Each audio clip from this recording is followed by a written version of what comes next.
Hey, how's it going, everyone? And welcome back to our Lovecraft Country recap and review show where we break down the latest episodes of HBO's hit series Lovecraft Country. I'm, of course, your host, Griffin Schiller. And if this is your first time checking out one of our videos here over on the Film Speak channel, we like to say that the conversation continues after the credits. And, of course, we'd love to have you be a part of that conversation. So if that interests you and you dig everything we're putting out here, consider subscribing to the channel for more TV recaps, reviews, movie reviews, and all that good stuff. So yes, we finally made it. We are going to be talking about the finale of Lovecraft Country Season 1. Is it a series finale? Is it just a Season 1 finale? We'll get into that momentarily. But before we go any further here, be sure to let us know your thoughts and opinions on tonight's finale down in the comments section below. Let's have a great discussion down there, speculating about what this could possibly mean going forward, or, you know, were you satisfied with the resolution that we got? Let's have a great conversation down there. As always, I am joined by Elliott from Movie Files. Elliott, how's it going, buddy? What's up, man? Yeah, I mean, it's been a journey. August 16th, to be exact, is when this show started. And it's 10 weeks later, man. Here we are talking about the finale, man. Glad to be here to talk about this finale. I know. It's just, yeah. We'll definitely be expressing our opinions on this one. And I think just off the bat, I'm going to say that the finale, while I was hoping for more, I guess it's sort of like the writing was on the wall a little bit. It felt appropriate, just given sort of the messiness of the narrative structure throughout the entirety of the show. I think when we get to the finale, a lot of that stuff really starts to hinder it from being as good as it possibly could. But, you know, before I get into your overall thoughts, we're going to be talking about episode 10, titled Full Circle. And so, yeah, again, be sure to, you know, let us know what you thought about it down in the comment section below. But Elliott, I want to know what you thought about this episode. What are your overall thoughts and opinions before we start digging into specific areas? Yeah, man. So I've seen it twice now. And the first episode, just kind of behind the scenes of how I've been viewing this show. So the first, I normally watch it in like a critical landscape or in my lens and writing down notes and all that. And if I have time, I try to rewatch it to see, you know, if it get better, it got worse. But in this case, I literally watched it for the first time. No notes, just took it for what it was. And honestly, I did not like it, like, at all. Like, it was just like a bad episode from beginning to the end. Had moments in there, like Tick and his mom and Dee and Hippolyta, but it was just moments. But overall, as an episode, I'm like, this is a bad episode of and not let alone a finale of a show that might be the last episode we ever see if there's no season 2. But then I rewatched it today, sat down, broke it down. It's a 58-minute episode. I know some people want it to be longer, like 90 minutes, which I never saw that happening because HBO still has other shows that they have on their platform. But it took me 2 hours. I literally, for 2 hours, I watched the episode, broke it all down, and I'm coming to I don't want to say loving the episode, but I enjoyed still moments that were important for if we do get a season 2. This was a solid setup episode to lead into another season. But if we are just to believe that this is the last episode of Lovecraft Country, mediocre at best after rewatch. Yeah.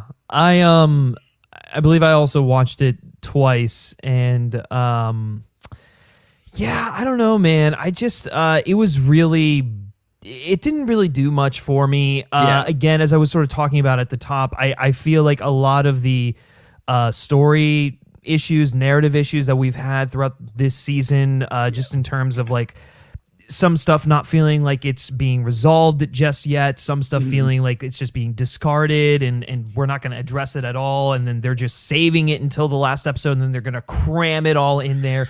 That's basically what they did. And regardless of whether you liked this episode or you didn't like it, I think the one word that comes to mind is just that it's a mess. It's a mess from start to finish, honestly, because when we start out the episode and we're talking and we're they're trying to heal Dee and we're trying to close the book on the Hannah stuff. First, and I marked it in my 10 minutes of the episode. The stuff that we're about to go over literally took place in 10 minutes, guys.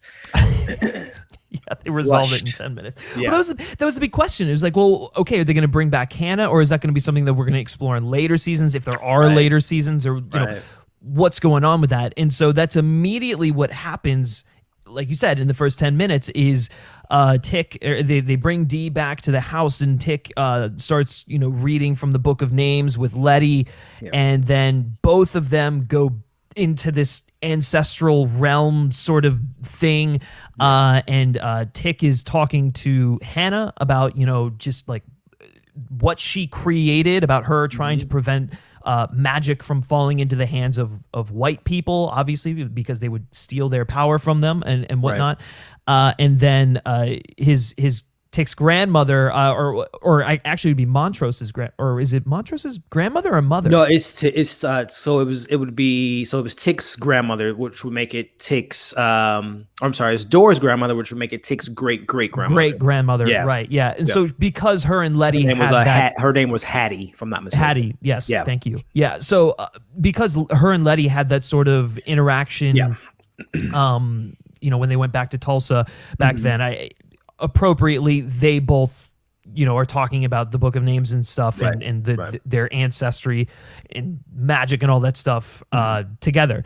And so we're getting this, and there's like a lot of convoluted explanations, sort of like them trying to break down what's going on here. I'm going to be 100% transparent with you guys. I personally still am a little lost just from that whole sequence. I understood its purpose, but I also feel like it just was so haphazardly thrown together that we didn't really get to feel, I guess, what it was they were trying to convey. I mean, the gist is that the people who are entrusted with the legacy of this family, whether it's Hattie, whether it's Hannah, whether it's Tick or whatever, they ultimately sacrifice themselves for the betterment of their family lineage. And that has basically been tradition, dating all the way back to Hannah, who was the one who started this thing. And then obviously when we get to the end of this episode, we're just going to dump it in there because I'm hoping you've seen the episode by now. Tick obviously sacrifices himself for his family and whatnot. And that's really been a big, through line throughout the course of this series, which is, paving the way for the future generations, make it so that they have a better shot at life or whatnot. But I do want to get to you on this because I know you had some really interesting things to say about at least the first 10 minutes of this. Yeah, so I mean, we know that the Book of Names was a MacGuffin this whole season. I mean, we really don't know the extent of the powers. I mean, it's pretty from the show's explanation of the book. It controls all magic. Everything magical is in this book. So we get all that, but within that, like within the first 10 minutes, man, it was just exposition dump. Like it could have been more. They could have found a more creative, more compelling way of telling us all this information versus literally our characters are just sitting there listening to the ancestors, the Jedi Masters at this point, Yoda and Obi-Wan Kenobi, telling them this information.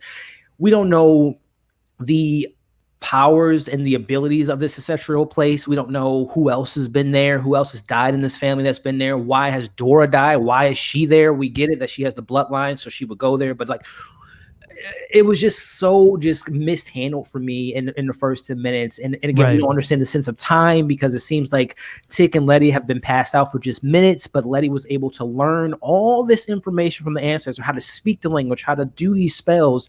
We're just assuming, because again, it was so rushed and so just exposition dump. We're just assuming that she was able to gain all this knowledge within 2 minutes of real time. So yeah, and I'm going to be honest. Yeah, I'm going to be honest. The first time I saw that through, I didn't even pick that up that was what was going on with her. It was just she sits on the bed. She's like trying to pronounce it, but we're like, so we assume that she's just learning the language, right? She got her crash course of how to do magic in that second of the scene.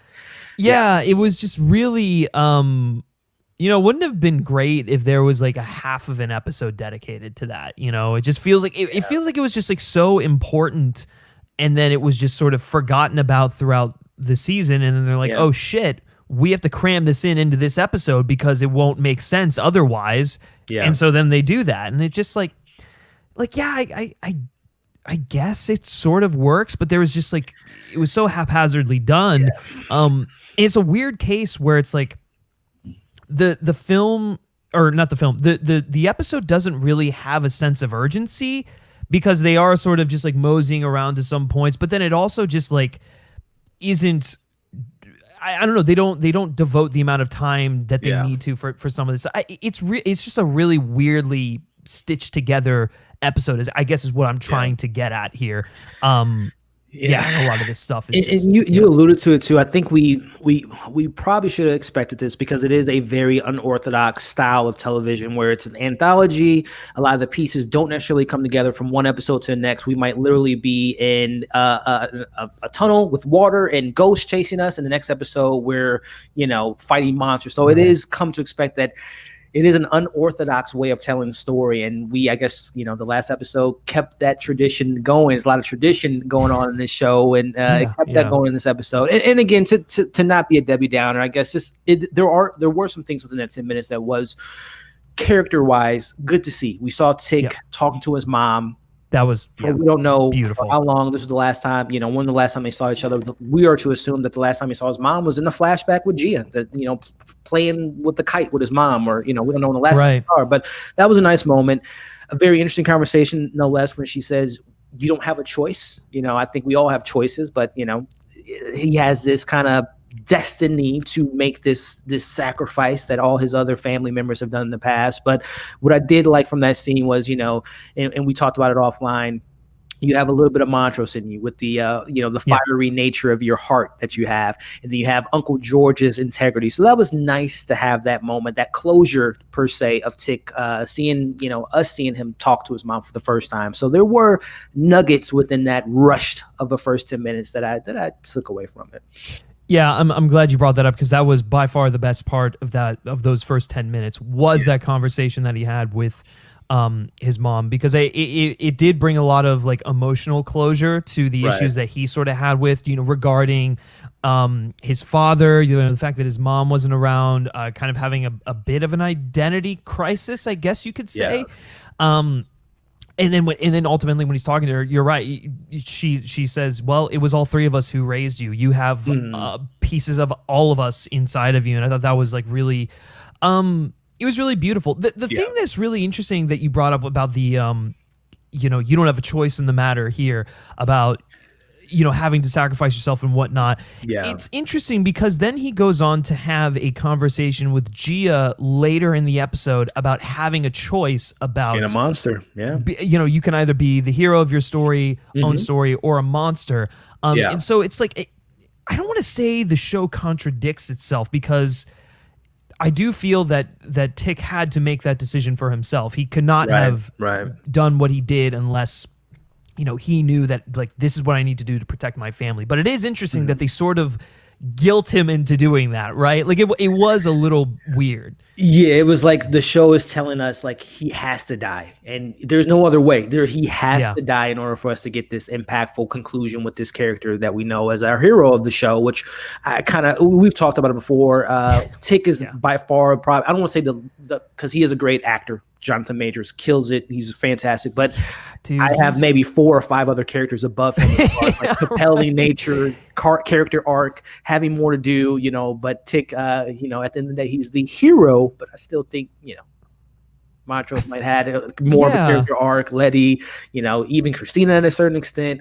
Dude, Christina's so many other characters. She's far more interesting than it. I guess this is the thing that I struggled with Tick this whole season is that he's just very one-dimensional, like there are parts that we learn about him, and like there are moments where I think, oh, he's going to become way more interesting than he is, but ultimately he is just this cut and dry, hero, like chosen one kind of hero that is ultimately going to sacrifice himself for the betterment of whatever, which I really do think was telegraphed from like halfway through the season. Like that to me was not a surprise. And so I think when we get to the point where Christina does kill him, that was a brutal scene, by the way, when she slashes his very arms, cool. his forearms like that. I put that. Yeah, that was a very witchy moment. I thought Christina kind of really embraced that. I was like, that is pretty awesome. The visuals and everything. But yeah. You know what that took me back to? Did you ever see the Neon Demon?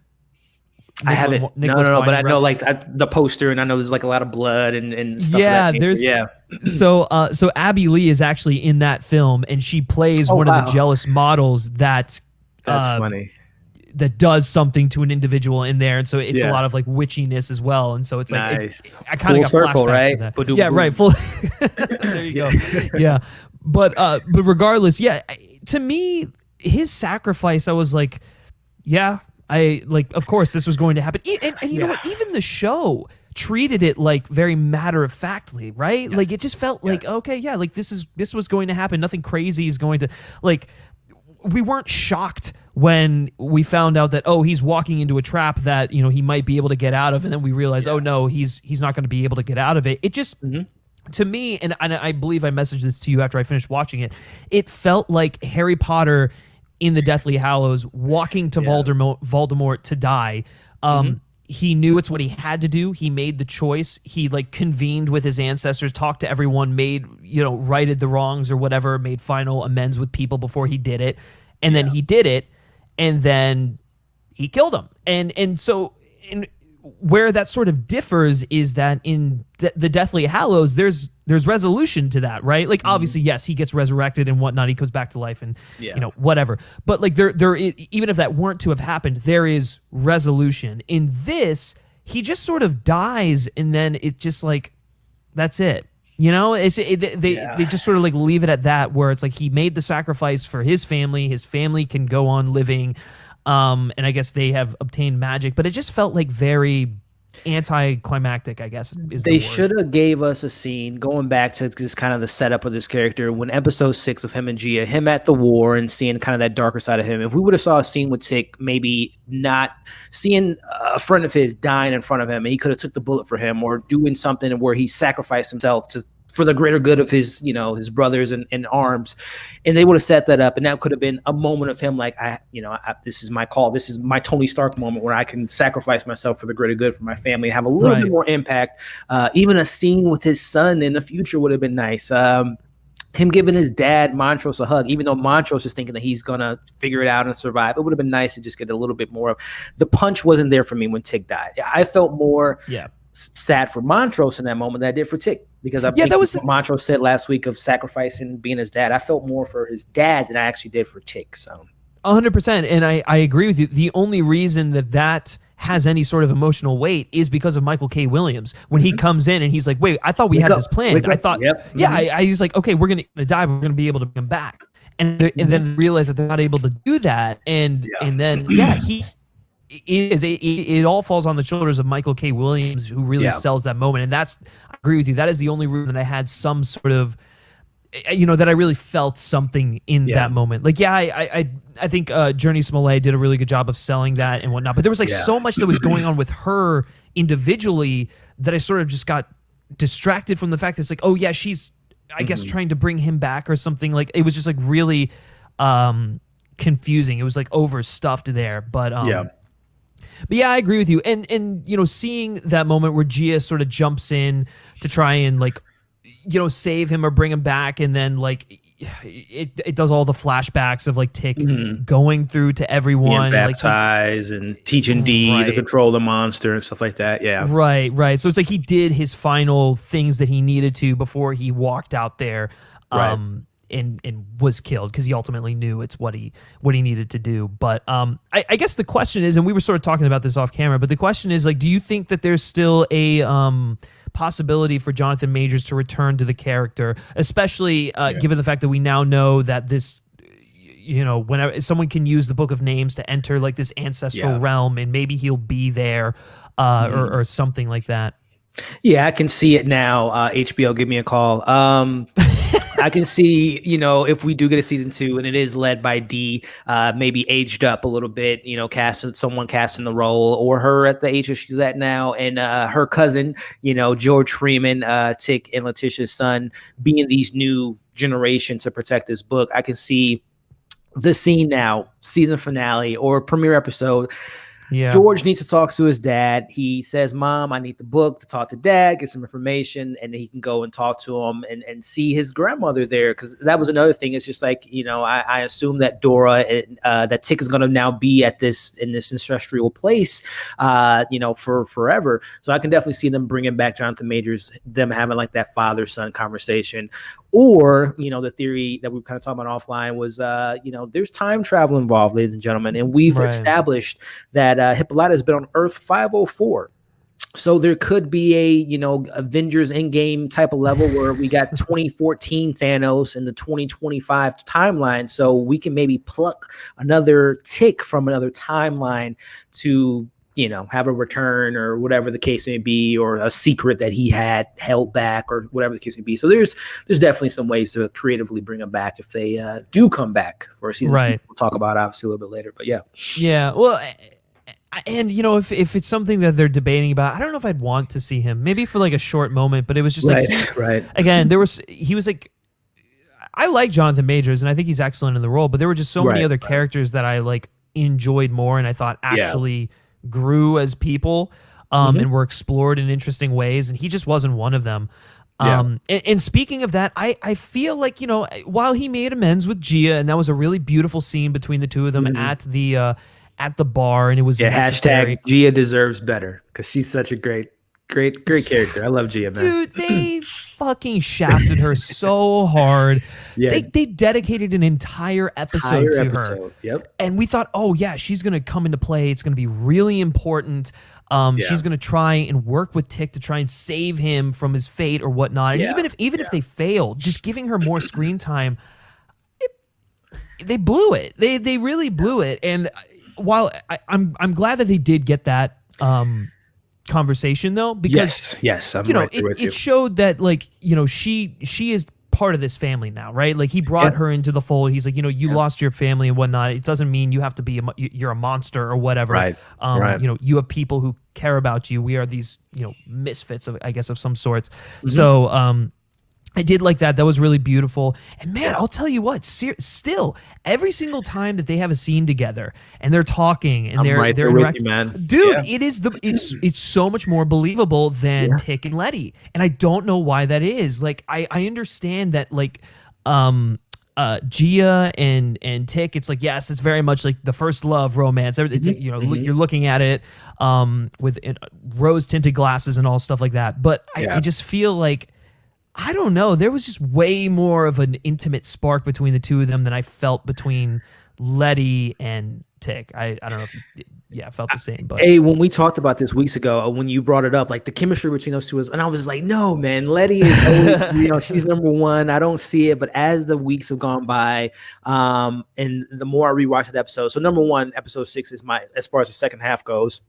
It's my favorite episode as far as like an episode from beginning to end. It had the most filled narrative from start to finish, seeing that love story, seeing all the stuff that went down. I love Meet You and Daegu or Daegu. I thought that episode was fantastic. But yeah, Gia was just, I think number one, Jamie Chung was just great in the role. This is like, it spoke to her. I've only seen her in a couple different projects. Again, I think she's from like Real World or Road Rules is where she first originated on television, reality TV show. But this was like a role meant for her, and I thought she just embodied the character. And man, I would love. I mean, we'll never get it, but a spinoff of Gia, right, would be pretty cool. And even within that moment. She talks about, I feel so I just love the character when she says, my mom passed away a couple years ago, but before she passed away, we were able to, she actually accepted me as her daughter. So it was just like, that was beautiful. I love that character, man. I'm so right there with you, man. The Gia and Tick stuff is really like just authentic and just charming and loving. You just want to see them. Yeah. I'm just going to make it up in my mind.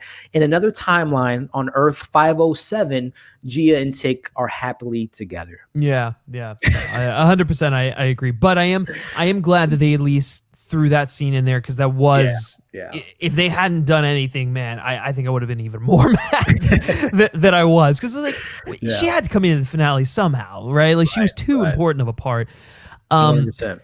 But I guess the other thing that we should talk about is the when they go on their like they're like Spy Kids Disney Channel sort of like adventure to get the piece of like Titus's body or something like that. That entire sequence was still very unclear to me, because I wasn't sure whether they were doing to save Tick's life, or I don't know if they were doing that to help Hannah like get revenge or whatever, because maybe they were in purgatory and like that is what was setting them free, which is another reason why I'm still a little unsure as to whether or not that means Tick is going to the ancestral realm, or Right. whether he's able to go on beyond that. Like I To don't know heaven. whether. I mean, they Yeah, had his exactly. baptism. Yeah, I mean, maybe he's closer to God than he ever was. Yeah, I don't know. Yeah, That's a good point, because they did have the baptism. Mhm. So maybe, Hannah and Hattie and all of them in that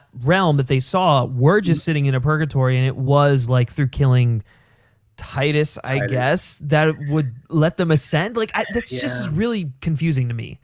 I think, again, revisiting it, I think Hannah said at first she did think it was a hell. It was a hellish situation she was in because she was doing the devil's magic and work, and that this was her punishment of, engaging in these, witches, this witchery.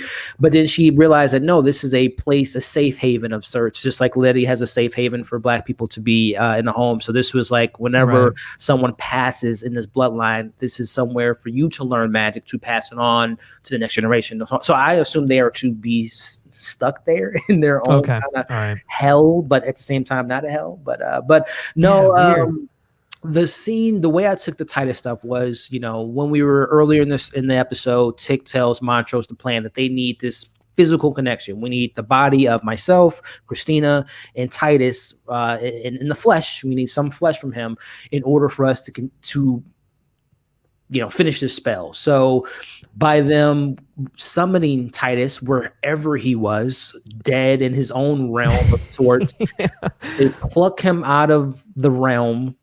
The scene, you talked about it, man. I love this show. I think it is a groundbreaking show as all, but this scene to me, man, was just so poorly executed from top to bottom.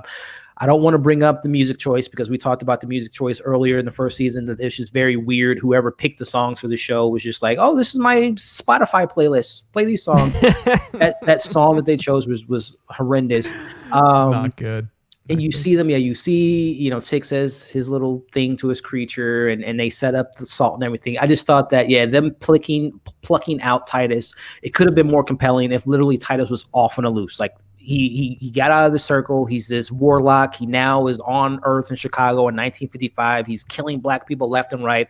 And Christina and Tick now have to team together to take out Titus, and for their own personal reasons, but at the same time to take out this more bigger bad character. But no, he leaves for 2 seconds. Ruby and Christina get into a car accident. He says a couple lines to Christina, goes back to the tunnel, and they literally, the scene is bad. That scene is probably next to another scene we'll talk about later. Those were two of my bad scenes in the entire episode and of the season, to be frank. Yeah, no, I definitely do agree with you. It's one of those issues where it's like, I think sometimes the soundtrack works and the music choices is effective, but I think this is one of those cases where it was just really bad. It was just really, really, really bad. But yeah, it was interesting because there were moments when I like the subtlety of the show where it doesn't necessarily over explain what's going on. But I think there are other times with just things happen so briefly where you're not able to fully comprehend what it is that they're doing right there. So for instance, when Titus comes back and he visits Christina, I think that is the light that goes off in her head that, they're trying to prevent him from dying and stuff like that. And so now it's her plan to thwart that is now being put into motion. But I didn't necessarily get that the first time watching. I was just sort of okay, that's really weird.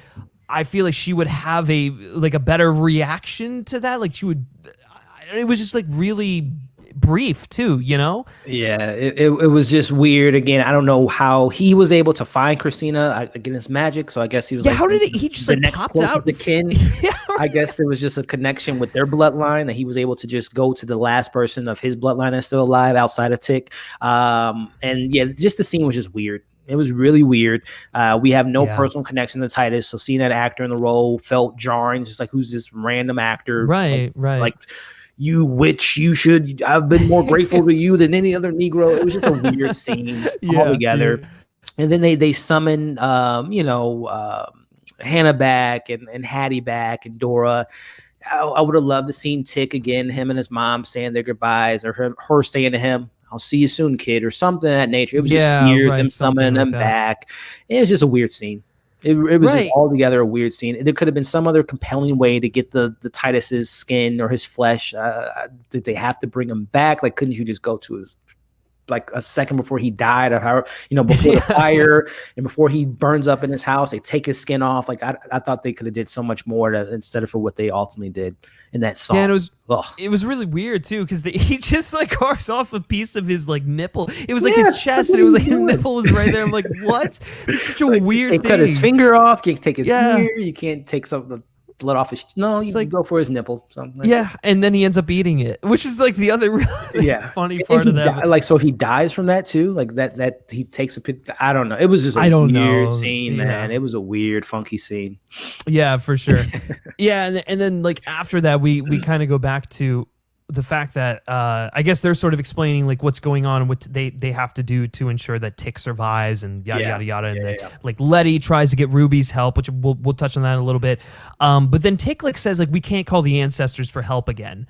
Right. So it's just like what is the rules of this like ancestral realm? Like when can you call them for help? When can't you? On the weekends. Yeah. It's just like, are they just not allowed to intervene in like matters where the subject is going to die? Is it Tick covering? Is it Tick covering for the fact that like, oh, I'm going to die, and that's just the way it has to be. So I'm just going to make up an excuse so that everyone can believe it. Like there was just so many weird questions I had while watching that. Yeah, I mean, I think it makes sense now that you brought that up. That maybe he did release their spirits from that because they were able to, take out Titus in a sense to get his flesh. Because why can't you just get them again if you need it? Again, it's the show saying that we're not going to just use them as like the get out of jail free card. They're not going to be be able to use them moving forward for whatever reason without explanation. But it's just kind of like we'll throw this under the rug and hope you guys don't really care to know what like with a lot of the minutia of this entire season and stuff.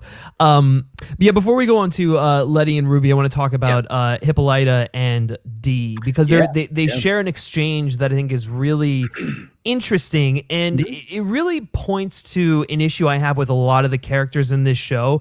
As much as I love them, I think there is sort of like this overall sense of everyone acting out of self-interests, everyone being like incredibly selfish, and Dee is the one who sort of calls them out on it in a way, right? So she like Hippolyta comes in and Dee's all pissed at her because she's like, you just abandoned me, like where did you go? And she's like, I went off and I learned all these things and I was different people and I have blue hair and yada yada yada. And and then she's just like, well, she's like, oh yeah, I'm glad you did that, but it's like you and then she was like, oh yeah, I came back to be your mother and stuff like that. And then Dee just doesn't really accept it because she's like, no, it doesn't matter, because like you left me because you were more interested in just like your adventure and your like pursuit of knowledge and whatever. And it wasn't until I guess you were like basically told to come back by whatever that you came back. Like which I don't know, that whole exchange, that's really interesting, It's a very interesting conversation to be had. I mean, neither one of us are parents. I'm a dog dad, but I don't know what it's like to be a mom or a dad or whatnot. But it's an interesting conversation because it is in that scene that it is, just going back to episode 7 of her reclaiming her name. And it is a conversation about identity. Once you have a kid, you somewhat lose yourself, and you have to sometimes, as sucky as it may sound to be frank, but you got to go on your own journey sometime, which Hippolyta literally did. Yeah. But in doing so, her daughter gets the consequences of her mom not being able to be there for her, to protect her from these Topsy characters. So there is a bit of like you mentioned, a hint of selfish nature for what Hippolyta did. But to be fair, if she would have never did this journey, everything would have went to kaput. So like it was an important thing for that character to go on this, ancestral psychedelic journey into space and time to gain all the information and knowledge that she gained. But like I said, the sacrifice, because it was a sacrifice, she left her daughter for I think earthly time. She left for about a week, but then again, she said she was gone for 200 years. So, but I love that Dee called her out on it. It's just like, for sure. Mom, I'm glad you came back. I love your hair. Really cool. I'm glad you had your journey, but look at me. My arm's missing now. My best friend died a couple weeks ago. My dad's dead. And apparently my cousin is going to die soon. So cool, Mom. Glad that you're back. Yeah, Talk about a traumatic childhood for sure. It is, I agree with you. And I think had she not gone on that journey, she wouldn't have been able to help Dee ultimately. Right. And I think that's just something that Dee doesn't quite understand in that moment for sure. But the thing that is interesting is Hippolyta, I feel like going on that journey, she was able to reclaim her own narrative, her own name. She's more comfortable and confident in who she is. But she also just feels very detached from everyone in a way, right? She's almost lost her personality, or maybe her personality is just completely shifted gears into something else. But she does feel slightly removed because she went on that journey. And I know it's purposeful because she's now this all-knowing time traveling being, so I get it, but it is also, if they do have a season 2, I'd be curious to see how that dynamic sort of works between her and Dee, because I feel like there's definitely a rift forming there, and it's something that in a second season I think can be explored a little bit more. Yeah, and I mean, even in this, again, I think this episode, again, going back to what I think it did do a good job at, if there is a season 2, it planted the breadcrumbs for, we see Dee, Hippolyta tells her about time and that it's just a construct and it's just an idea, but I know what time really is. And she takes her to this magical room, which we are to assume that has the technology to give her her Bucky Winter Soldier arm, she took her to this timeline to meet her celestial aunties of sorts to say, hey, this is my daughter, can you help her arm out? And then so I guess this is another theory that we can maybe say that it's been confirmed that that metal arm that pulled him out of the portal from when he saw his son was Dee. And I don't know if that's a scene we see next year, or we just are to assume that the person with the metal arm that he alluded to was Dee saving Tig, but again, we didn't get that. So again, I am to assume that was another breadcrumb or planting the seeds for something to carry over to next year. Yeah, I definitely agree, because there's way more to sort of explore with Dee, with Hippolyta, with the time traveling stuff. I agree. If there is a second season, I think that'll definitely be Dee will definitely be a focus, similar to what you were saying about George II or whatever. Right. I think that'll definitely be something there. Okay, so moving on to Letty and Ruby, because this was an interesting dynamic there, and I think their sort of issues came to a head to some extent. Yeah. So obviously, I mean, they'd been back and forth against each other basically the entire season. Ruby saying, "Oh, you're selfish. You don't." Treat me as a sister. You only call me when you need me for something. And then, Letty calling out Ruby for just working, almost betraying the family for working with or being in love with or just being associated with someone that they, don't trust and is trying to kill, her lover or whatever. So there is an interesting sort of just the conversation they have at their mom's grave. I thought was powerful in that regard. And I don't know. I understand where Ruby is coming from for a lot of this. I feel like it's just one of those instances where it's if you were in her shoes, I feel like her thought process and the way she's acting out would make a lot more sense. But I guess taking a step back, the way that she just sort of reacts, I guess, and is frustrated with everyone is kind of irritating, because it's almost like she's so gullible, I guess is the right word, right? She's buying into Christina and her bullshit or whatever, and she's doing it because it makes her feel better about herself. And again, going back to the, everyone's sort of acting out of some sort of self-interest. Yeah. I just feel like she's probably the biggest culprit of that. And so I feel like we've had these encounters the whole season, and they've never really been able to rectify the situation. Yeah. And so I don't know, for me, that was just one of those things where I was I'm kind of over this, The Ruby character is, very fascinating to say the least. Just from the upbringing of a mother that seemed to just sleep around, right, and not really be there for her kids, and not having a younger sister to lean on because her sister's out as she says, Letty says, she was trying to find God. She was trying to find faith. She was trying to find herself. Everyone's going on a journey. But, Ruby's very confused. She's a very confused character. I mean, literally, she was in someone else's body, literally. It's like she is. She has to go through this metamorphosis to kind of discover herself. But in doing so, she latches on to Christina. She latches on to someone that relates to her. Good or bad, she's able to relate to Christina. And that's where their kind of bond comes into play. But yeah, Ruby was a very fascinating, frustrating character, like you mentioned, all season. But I think it makes it for, the compelling nature of the character. Like, we don't know who, we can't trust her sometimes. She's almost in the definition of an anti-hero of some sorts, or anti. Yeah, she is. It's like, she's only good for when you need her. She's only takes initiative when it benefits her. So one of many great scenes between the two sisters. I thought that they were on good terms, because last time they had like a really good heart to heart was they were in the kitchen, and she that's exactly what I thought, smiling and happy. But now they're like in the dumps again. She's like, the only time you need me, like she says, is when you need something. But again, I thought that it just goes to the character that, like, that's Ruby. We don't know what to expect from her. Yeah, that was the scene. That was really strange to me, because you're right. I had thought that they squashed the beef like episodes ago. Like, why was this still like, I understand last episode when she's going off with Christina and then Letty, and they're sort of having this like, well, maybe you should stay away from Tick and Montrose. They're bad news. And then Letty's like, well, maybe you should stay away from Christina because she's literally trying to kill them. It's like, I guess it's just like, they fix stuff and then the same issues start to arise. I guess it's that sisterhood. It's just brother and sister, sister and sister clashing heads. They can never be on the same page, which I think goes back into just how they were raised. They never had a stable home.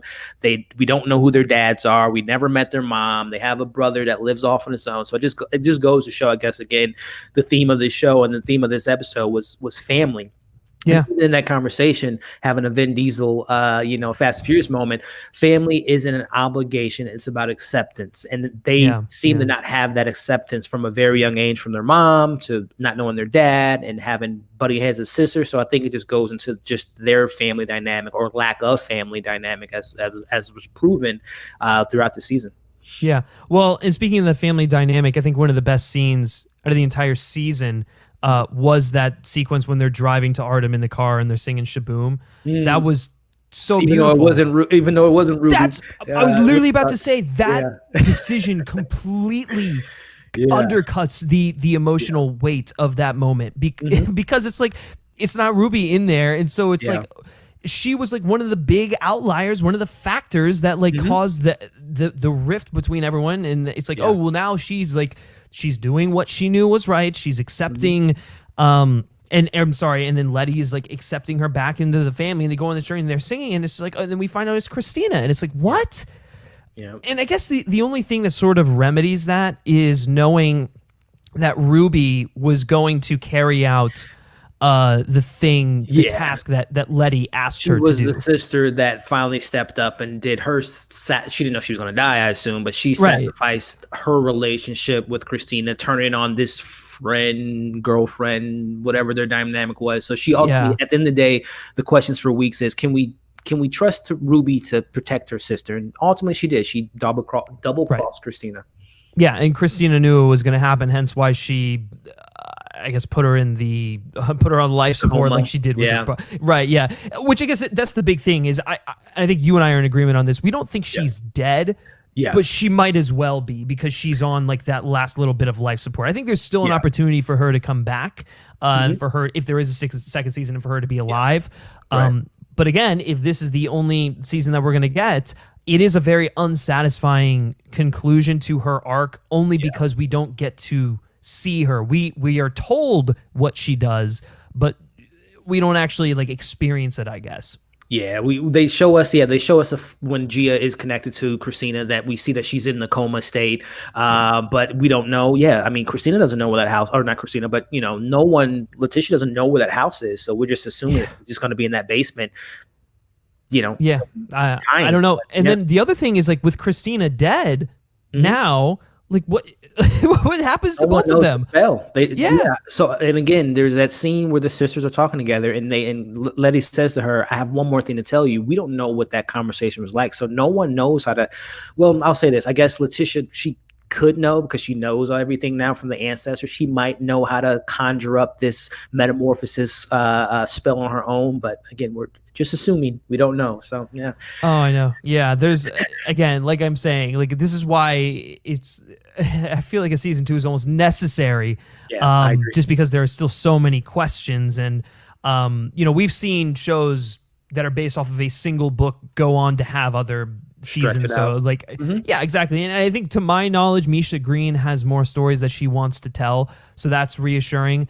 It is just confusing why HBO hasn't greenlit a second season already. I feel like the show has been incredibly successful, I agree. Other than, waiting for a certain day, a certain thing, the season finale, we watched it pre the season finale, maybe at the end of when it's on HBO, season 2, 2021, or maybe they're just saving that for the excitement level for the fans. Right. Yeah. I feel like if we do get a season 2, though, we would probably have to wait until 2022. That's my guess, just because of the size of the show. Seems like the big, budget series there. They usually do every other year and whatnot. But let's talk about Christina, and then the stuff that happens in the third act of this. So Christina being revealed as the big bad here, and them obviously having to defeat her isn't necessarily a surprise, but I don't think it's earned. She throughout the entire season felt more like an anti-hero than she did an antagonist. And it always felt like, while she was helping them to get something of her own, she didn't actually have a quarrel with them. And I feel like to some extent she did sort of care about them a little bit. Like she even doesn't she even have a line where it's like, this isn't even about generational hate or whatever. It's like, I'm just doing this. Yeah, this isn't a family quarrel. This is just, I'm doing this is business as usual. This isn't personal. She literally says it's not personal. Yeah. And she even has a line where she says I'm going to be the last of my, or it's like, if I fail, then I'll have killed the last of my family, of my people. So it's like, while Tick is sacrificing himself for the betterment of his family, Christina is also doing stuff out of the to ensure the survival of her family. And so it sort of lessens the evilness of her to an extent, Yeah. It's a very interesting thing, the way the show kind of, in a way, made the audience, I don't want to say sympathize with Christina, but there are many, many moments throughout this season, whether we see the neglection of her dad, wanting her to be a son, which in the book, Christina's actually a son, a man. Yeah. So seeing that, having the conversation with Ruby throughout, as far as the lack of importance of being a woman, even if she is a woman of, she's a white woman, she still has more privileges than being, black, but she's still a woman at the end of the day. So the Order of Adam would never accept her to be a part of the lodge or to have her own lodge because she's a woman. So there's little things like that makes the audience say, she's bad, but we feel for her. She's bad, and we kind of want to see her get on the good side. But then by the end of the episode, she kills, Tick, and she's doing her kind of blood witchery, Enchantress from Suicide Squad type of body motions. But it's very confusing. I don't know what they want us to feel for Christina. I don't know if they want us to think, she deserved that. She needs to die. Yeah. Or that's tragic. She didn't really have, as Christina says when she reveals herself as Ruby, which I think the show really kind of pointed that was going to be the big reveal from number one, the vow having more blood in it than when we saw it in the previous scene. And she literally talked like a white person. So it was very obvious that was the reveal. But she says to Letty before they have their horrendous fight, it was nice to have a family moment. So it makes you as an audience think you feel bad for her. She never had a true human to human connection, or other than Ruby. But it's just weird how they want us to feel for her or feel about her. Yeah, it was incredibly strange. And then when you get to the end where Dee kills her, that moment is so weird and unearned, because it's Dee never had an issue with Christina. Even it was you were saying before we went live, Christina was the one that like ensured that Dee would, that she would restart the cycle of the disease that was on her, or the spell that was cast on her, to ensure that they are able to heal her. So it's like she was helping them even when she didn't need to. I mean, I guess she was doing it out of self-interest, but it's like, why would Dee be so mad at Christina? It's almost like that scene should have been between Dee and Captain Lancaster, and Captain Lancaster should have been the villain of the entire season. And then, maybe there's something where like Christina has a come to Jesus moment, and then like they adopt her into the family or something like that. Right. I don't know. And then it's like, it should have been that, or the other thing that I said to you before we started recording was that Christina should have been the one who shot George in episode 2. Because then, okay, yes, there is like the daughter of the person that you murdered is now getting revenge on you for killing her father. Poetic justice. Poetic justice completely makes sense. The fact that Dee so brutally kills Christina like that, man, it's out of nowhere. It's so weird. Only thing I can maybe contend for that moment for Dee was we see that before she's attacked by the monster, she's reading her cousin's book, George Freeman's book, and maybe she saw in the book that Christina was killed by Dee. Maybe that's, or, and again, knowing that this is a time travel show, you don't want to disrupt the timeline. So she read that in the novel and had to follow through with the written future text said, and without altering the timeline. Again, she went to this special room with her mom. She now understands the importance of timelines and not disrupting the continuum cycle of life. So maybe that's the only thing that she read it in the book, that's how Christina dies. So she just went along, because she says to her, you still don't learn, huh? You still haven't learned your lesson, or something like that. So I am to assume that Dee just took that from the book and carried on with the story. I guess, but what a weird ending. Like it's just so Bucky choking Tony's mom in the car, of Winterfell, just cracking her neck, and then the howling of the creature of the night. So yeah. I mean, it's I don't know. It is just such an unsatisfying conclusion to the, not, obviously if they're setting up a season 2, I can stomach it a little bit more.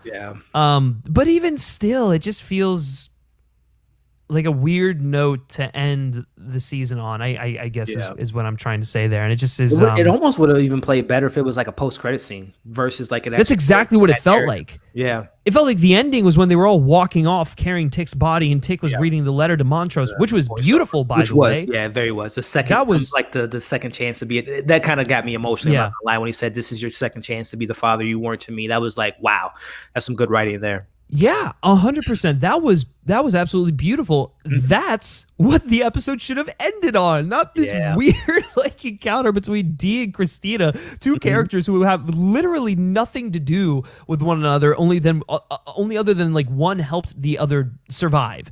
That's it. Yeah. It was. I agree with you. That should have been a post-credit scene for sure. Yeah, and I guess again, just thinking of that scene, and again playing devil's advocate, maybe it was just poetic justice for Dee, for a character with Christina who lost her sense of innocence as a child. We know that Dee kind of lost her sense of innocence with her best friend being murdered in a brutal way. She lost her arm. She lost her dad. Right. Her mom is this powerful being.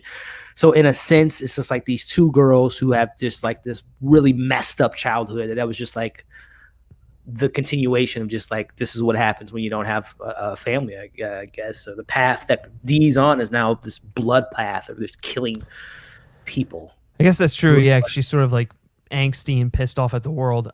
Yeah. So I guess the only thing left we have to discuss is the fight sequences. The villagers rise up, and then Ruby, or Christina as Ruby, fights with Letty. Yeah. Wow, it was bad. It was so bad. Listen, Griffin, man. I wasn't expecting John Wick level of hand-to-hand combat. I wasn't expecting them to raid, but it was just the way that they shot the fight sequences, the way they edited it, the quick motion, and just it felt like the prequels of Star Wars, like such a staged choreographed fight. And then we get on the bridge, and there's 20 plus people with picket forks, with fire, with weapons, going against 3 people with no. Now, if Hippolyta went into her, her blue stage. She's Thor Ragnarok. Thunder's coming. Yeah, right. Gia turns into a fox. They're ready to fight. Easily. We didn't get that. We're just seeing 3 people fight 20 people. Just like, it was just such a weird, like I told you earlier, it looked like it was like Anchorman. Like it was just like when the creatures came out of the water and fighting, Cthulhu comes into them. It was just a weird fight sequence, and it was just really badly choreographed. Yeah, it was just like they were throwing everything at the wall to see what was ultimately going to work. It was, and they listen. I can take bad choreography and whatnot to some extent, but like, holy shit, the cutting of it. Mm-hmm. I mean, that's like stuff that I haven't seen since like the early 2000s. Like the quick cuts were awful. It was kind of, and I love this film, but like Spider-Man. It was like Spider-Man fighting the Green Goblin, like the way that they were punching each other and the motions, and it was just like, it was just a bad scene. It really was. It was awful. Yeah, no, it truly was just like some of the worst filmmaking I think I've seen out of the entire series. Yeah. It was just really, really, really bad. But the question that sort of comes out of this, and obviously it's the question that everyone's sort of asking, is when Christina as Ruby pushes Letty out of the tower, Letty goes to the ground and is supposedly dead, right? And that's like, oh my gosh, that's a big moment. Because it's like, not only is Letty dead, it's like Tick is now probably going to die as well. And the baby's dead.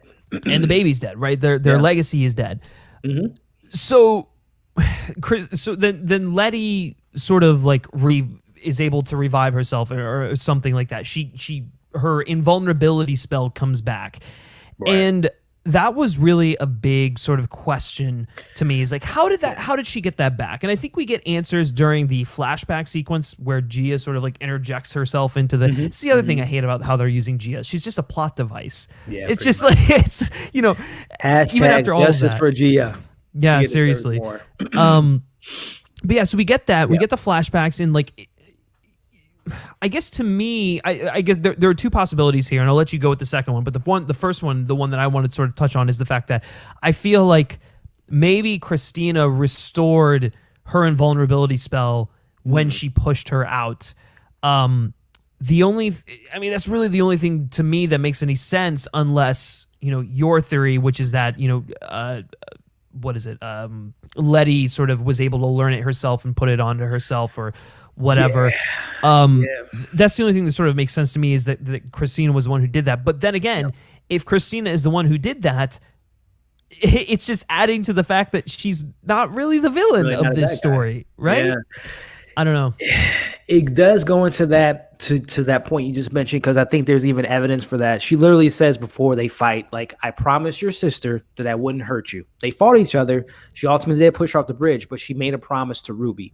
So and I think they even show it in that sequence of flashbacks. We see like a camera go to Ruby, and she says the spell out loud. So I think that is the case, that she made a promise to Ruby, someone that she put in a coma, but she loved and cared for. She made a promise. She kept her promise. Or it's the theory that we were talking about offline, that she does have, Letty knows magic now, and she probably put the spell on herself, this invulnerability spell that she was able to learn from the ancestors. Or we saw a scene when they went to get baptized, and this is like a Jesus moment. They give their soul to Jesus as they're baptized. And now, as she says, it's like, I see God in you. God's protecting them. We can go that route, or we can go the route that the baby's inside her. The baby has the bloodline and Tick. Hannah put the protection on the family so they don't, nothing happens to them. So the baby inside of her inherently keeps the mother safe, because if the baby dies, the bloodline dies. So there's that. But I think the more I think about it, I think it was, as weird as it is, Christina saved her because she made a promise to Ruby. Again, just really weird. Like, what does the show want you to think about Christina? Exactly. I mean, that's one of the things that I'd love to talk, like, if I ever talk to Misha Green, it'd be one of those things. It's like, what do you want people to think of Christina? I'll say this, just thinking about it, because and this is just kind of the theme of the show, as far as like, at least all the white people on the show were bad. Oh, for sure. Probably turns off a lot of the audience out there for whatever their reasons being. But maybe Christina was like that one character that blurred the lines of, she was like the one white person that wasn't like Captain Lancaster, like all the white people were like terrible. There was not one white person outside of Christina that was just like they hated black people. So it was just like maybe the one character that was somewhat not as evil as her, her race, that it was Christina, and she was kind of on the fence. Yeah, but then it kind of goes back to the whole thing. Where it's like, well, then why wasn't she just the anti-hero that they made her out to be, and why wasn't Captain Lancaster the ultimate villain? You know, like, I don't know, really conflicting stuff, but it I don't know, I guess it makes for good discussion afterwards. It's the only thing I can think about it. But yeah, I guess before we start to wrap this up, was there anything else that you wanted to touch on specifically? No, I think we touched on all the big things. I think again, this episode really does set the stage for season 2. And if it doesn't, we talked about it the other day, that it will be pretty disappointing, because there's a lot of things not only that wasn't addressed in this episode, such as how did Dora die? Why did she die? Did she have to sacrifice her life? Right. Is Tick going to go to this central place? Is he going to go to heaven now because he baptized himself? Yeah. The book of names, where they're going to put it to protect it, that no other white person's be able to, be able to capture magic. And there's the problem of, or not the problem, but again, season 2, there's 34 other lodges out there. And when they find out their magic is gone, they're going to want some answers. They're going to come to some people. So it's just like, we never met. Again, I am to assume we're going to get season 2. I'm calling it now. Literally, they don't have to, sound like that, that fan out there that we have to get what we want. But for this story to work, I think the way they ended it, we have to get a season 2. Yeah, no, I couldn't agree more. It's there's still too many questions left. I think the reception to the show has been overwhelmingly positive. I believe I have heard, I guess, from other people that Misha Green has more stories that she wants to tell in this universe, and so I just have to believe that there will be a season 2. Go ahead. There was one question, and this is just like a random thought of and this is going back to episode 4. The scene where we see the elevator go down the stairs and we see like a pile of bones on the ground. Mm-hmm. Are we to assume that creature that was granted to Tick and now Dee, was it in the ground the whole time? Or if that was the creature that Christina birthed in episode 2 and gifted to Tick to protect him? Like I'm still kind of confused on what that scene meant when we went to the elevator. It was like a bunch of bones down there. Yeah. I mean, your guess is as good as mine. I honestly have no idea. I didn't think about that, but you're right. I mean, there's just so many things that maybe if we go back and we watch the season in its entirety again, it'll make more sense. But things make sense, yeah. I have no idea. But guys, the most important thing is, again, be sure to let us know your thoughts and opinions on tonight's finale down in the comment section below. Are you thinking we're going to get a season 2? Do you want a season 2, or do you think it's better off as a limited series, one season sort of just entity? Let's have a great conversation down below. Thank you, Elliott, so much for joining me on these recaps throughout the entire season. It's been a blast chatting with you about them, speculating, all that good stuff. Where can everyone find you?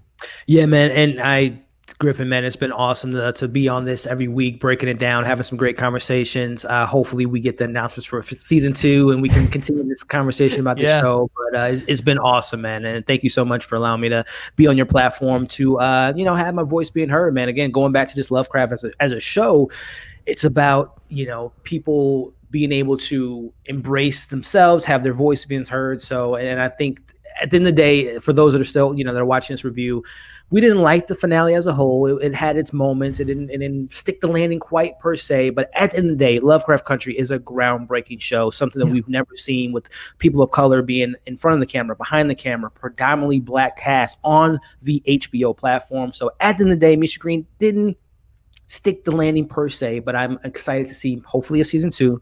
If not, Misha Green gets the opportunity to tell more of these type of stories in a vein of a Jordan Peele, how he wants to have black people's story being out there in the horror genre, in the sci-fi genre, in the, in these genres that we normally don't see people of color getting the opportunities to have their voices being heard. So circling back full circle, I thank you, Griffin, for allowing me to have my voice being heard on your platform. And it was such a fun time doing so. So yeah, guys, you can find me here on YouTube at Movie Files, Instagram at Movie Files, Twitter at Movie Files Live, and let's have some fun conversations. Yeah, for sure. It was honestly, it was a real pleasure. I thoroughly enjoyed it. And we'll hopefully be able to continue this. We got Mandalorian coming up. We've got his Dark Material season 2. I don't know what. We'll figure more stuff out, but this isn't the last that you've seen of Elliott. You'll see him over here regularly. So definitely go give his channel a follow and watch all of his breakdowns and whatnot of the various pieces of entertainment that he's covering regularly. The guy, dude, you put out like consistently, like just like the amount of content that you put out and you schedule in advance is unbelievable. Very, very impressive. But guys, if you haven't done so already, be sure to like this video, share with your friends, and subscribe to the Film Speak channel for more recaps and reviews of the biggest TV shows out there, movie reviews, interviews, all that good stuff. We like to say that the conversation continues after the credits, and we'd love to have you be a part of that conversation. So consider hitting that subscribe button. You can also like Film Speak on Facebook, follow us on Twitter, just search Film Speak. And lastly, if you like me specifically and you like what I have to say, you can give me a follow on Twitter at Griff Schiller. All right, guys, thanks for joining us throughout the entire season of Lovecraft Country, and hopefully we'll see you back for season 2 in a couple of years or so. But until then, take care.